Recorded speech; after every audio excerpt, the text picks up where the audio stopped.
Hey guys, just want to go over real quick the installation I just completed on this Rockford Fosgate Punch amplifier. The information you're going to see here works for most amplifiers. There's one or two key points. This fits the 2009 and up Voyager or Vaquero. All the connections you're about to see are identical.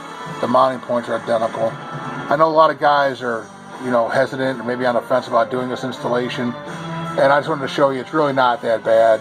You're not going to cut any factory wires or anything like that, which is the beauty of it.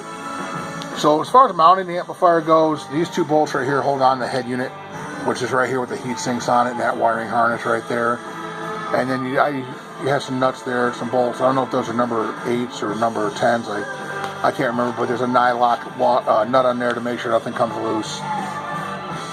And that's what holds it in place. Now when I made this bracket, I made a whole bunch more. If anybody needs one, just hit me up.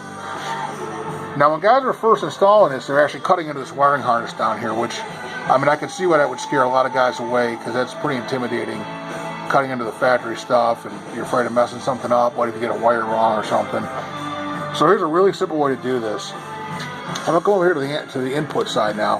This is the input side of the amp, and I might section light. It's getting kind of dark around here now.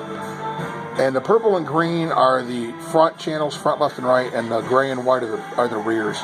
Right now I'm not using them. It's a 4-channel amp. I have future upgrades for the rears, but right now I don't have them hooked up. So I follow this input here. This is the input side, and the blue and black goes to the left side. The green, red and black goes to the right side. And that black and white connector right there, those used to go into the speakers themselves. Those were plugged into the back of the speaker to provide power from the head unit. So the simple way is just tap into those. So you make a couple male connectors, some wires, and you run them back over here and you run them into the head unit. That's it. Then you have your power going in. So then the other side, for the power coming out, that same purple and green on this side are the front channels, and these wires will now run directly to the speakers themselves. So we'll follow that down. I think I said it was blue and black for this side. Yeah, so it's blue and black right there. It comes along. And then in order to connect to the speakers themselves, I have this harness that came with the Infinity speakers, I think. Although this is really short, but you can see it's got the wider and the narrow for polarity on the speaker. So this will connect to make a nice solid connection on the speaker. That's literally as long as that pigtail was. Otherwise I would have connected it directly into to that green and purple. So if your speakers come with the longer lead like that, you can plug it in directly, wire it in directly. Now up here for the power, you can see we have the red and black, which are both 10 gauge. Some people call it overkill. I say it's safeties. Now, if you notice, there's a port that's open next to the negative wire there, and normally that's where the switched power would come from. Now these harnesses, the reason this is cut off, they come with phono plugs on the RCAs for low level input. If you cut the phono plug off and connect directly, it becomes high level input. There's a switch on the input side. So if you use a high level input, the amplifier actually senses power coming from the speakers when you turn the head unit on or off. So you don't need that wire that would normally be green that would run to a switched power. You don't need it in this case. Most amplifiers, you're going to need that. And I think that's going to run over to this wire right here. I'm sure somebody can correct me if that's wrong. One of those or both of those is the switched power.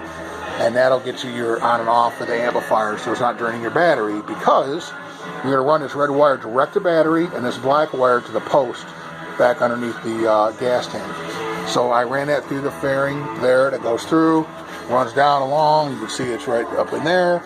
Runs all the way down here to the back unit back here by the battery. So that right there is the post for the negative, and that's the yellow wire, the yellow connector with the black wire. And then over here I have an inline fuse, which is that black little box right there, and that connected directly to the battery. And that's it. And that fuse will keep you safe.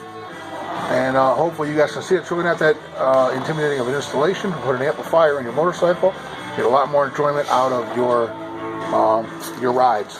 And a little point too, even though these are short, I made sure my wires are long enough. Even though I put my 6.5-inch adapters in here, you can see I still have plenty of room. And anybody who's installed those 6.5 adapters knows that Kawasaki, they didn't spare any copper putting those wires in. They just fit with those adapters, and I made sure I had a couple extra inches to reach. So that's it, guys. Hope you enjoyed the video. Hope it helps out a couple of guys. Keep the rubber side down and the shiny side up.